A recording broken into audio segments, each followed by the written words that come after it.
ॐ श्री महागणाधिपतये नमः।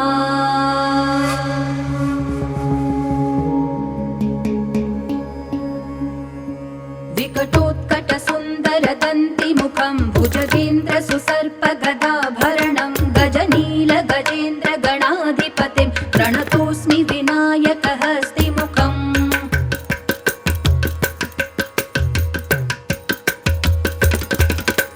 सुरसुरगणपति सुन्दरकेशं ऋषि गणपति यज्ञसमानं भव भव गणपति पद्मशरीरं जय जय गणपति दिव्य नमस्ते। गजमुखवक्त्रं गिरिजापुत्रं गणगुणमित्रं गणपतिमीशप्रियं गणपतिमीशप्रियं गणपतिमीशप्रियम्। करधृतपरशुं कङ्कणपाणिं कबलितपद्मरुचिं सुरपतिवन्द्यं सुन्दरनृत्यं सुरचितमणिमकुटम्। प्रणमत देहं प्रकटिततालं षड्गिरितालमिदं तत्तत् षड्गिरितालमिदं तत्तत् षड्गिरितालमिदम्।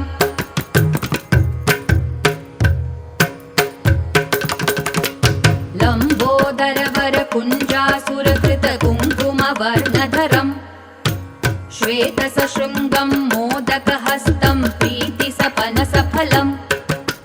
नयनत्रयवरनागविभूषितनानागणपतिदं तत्तत् नयनत्रयवरनागविभूषितनानागणपतिदं तत्तत् नानागणपतिदं तत्तत् नानागणपतिदम्।